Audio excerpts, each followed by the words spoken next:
Well, I started Open Door because there were no services, especially locally here in Huntsville, where I grew up, for adults.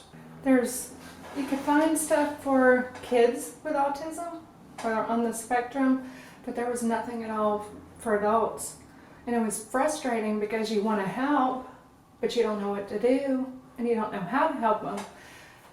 I kept feeling like these adults were falling through the cracks. All of these kids that are receiving services at 2 and 3 years old, they will become adults. A lot of them will go to school, a lot of them will progress in life, and I felt like they were kind of falling off a cliff once they reached that kind of high school graduation age, 17, 18, 19 years old. And not only that, I was getting a lot of calls at the clinic that I worked at currently then, asking if we provided adult services. And I kept having to turn families away and say, sorry, we don't. So I came to work for David Open Door because I found myself working with the autistic community and I fell in love with it. I never really intended to do that when I was in college, and then when I got my RBT, I was working with the autistic children, and then after I left there, I decided I wanted to try working with adults. And so I came here and started out with David, and it's been a lot of fun, and adults are really easy to work with because most of them are a little bit nicer than the children sometimes, and just generally more fun. And Lauren, she's awesome. During job coaching, she's very helpful and helps guide me through some difficult tasks. So we offer job coaching first and foremost. So that would be going out in the community, taking our clients to one of our partner environments, and we would be with them one-on-one the entire time to help them learn valuable job skills and become more employable. It was great. They provided me with a variety of opportunities, actually. But when David mentioned fandom and what they do, I knew that would be something I'd be interested in. The guys at Fandom, especially to our clients, they're like rock stars. I mean, these are developers and coders and gamers, and it couldn't be a better environment for not only the job training aspect of what our clients are doing up there, but just the social nature of that environment in and of itself is it's perfect. So our partnership with Fandom started with the intention of doing job coaching there. And so we've taken several clients there in the past to help them learn applicable job skills, computer skills, coding, and video game related, computer work. Is that there's a lot of different types of diversity, but neurodiversity kind of falls on the back burner. So that's a goal of ours as well, is let's neurodiversify and have inclusion in the workplace as well. And companies like Fandom, they get that. I think when we invite other people in from different perspectives that are seeing the world in a new way, it just helps us build not only better tools for people playing D&D, but it just helps us to build a better community. We're all good at something, and when we say because of this one quality of somebody, they're not good enough for anything else, we end up losing a lot. They've all been so welcoming and just super kind to our clients that are there. A lot of them will go out of their way to come talk to us when we're there working, and just make the whole experience really enjoyable for us and for the clients that are job coaching there. So I couldn't say better things about working with Fandom. They're a great bunch of people. They've all been really positive and welcoming to me. Some of the guys that have come in have been big fans of comic books or TV shows or video games, like a lot of us. And so they come in and we try to understand what their skills are to solve problems or what they're really good at doing. And what we'll do is find a way to take an opportunity here in the office and bring them together. Most of the time when I'm at Fandom, I am focusing on either working on current designs or coming up with some new design ideas. What my task was for D&D Beyond, there's a character sheet application on their website that takes you through the process of creating a character sheet. So on your character sheet, there's a portrait, and you can customize your portrait and the frame that goes around it. They have me testing the Dungeons and Dragons, Dungeons and Dragons Beyond online, the online service that they do, testing character building mostly, and then also done some basic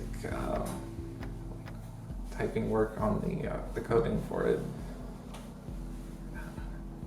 I spend a lot of time making D&D characters there and testing to make sure everything's working.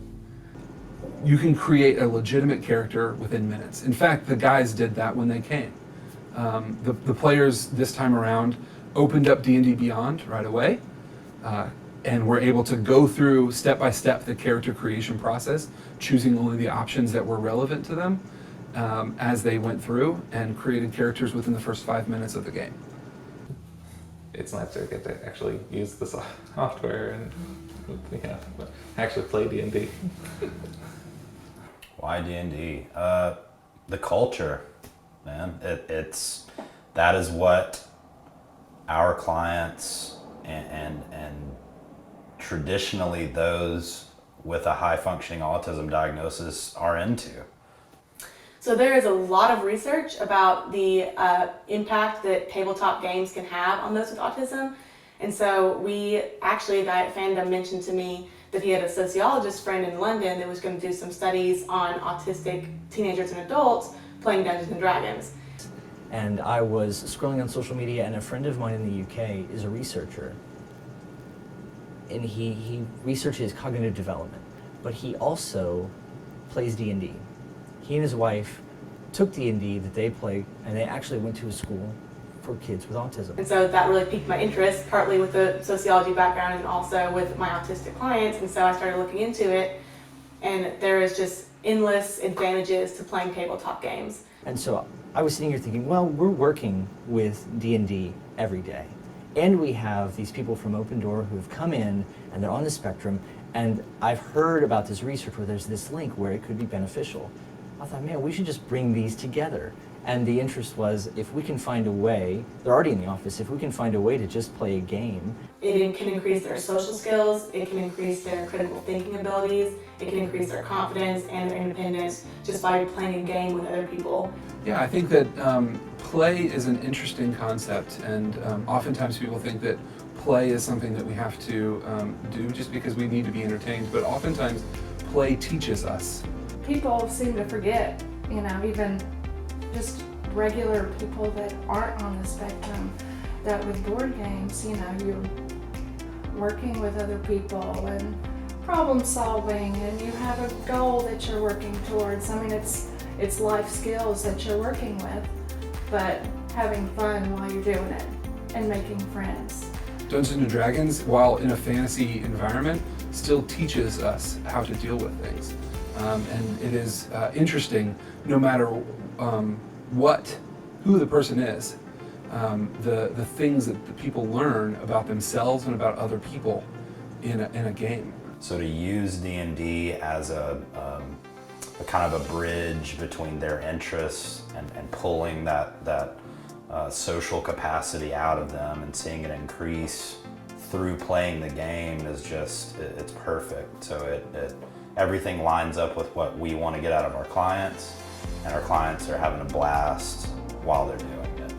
Darling, stand by me. Oh, The growth that I've seen in the players has been impressive. I don't know the guys before playing, but I do know from the first session till now that a lot of them have come out of their shell. I'm more often a introverted person, and with this group, it's helped me boost my confidence up a little bit, where I can sometimes start conversations on my own.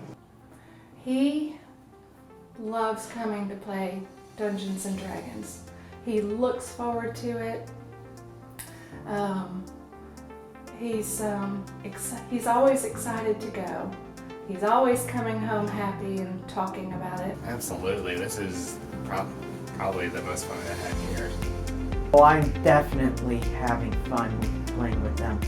But there's another statue here. That was odd. Who knew red dragons were such great artists? It's the closet.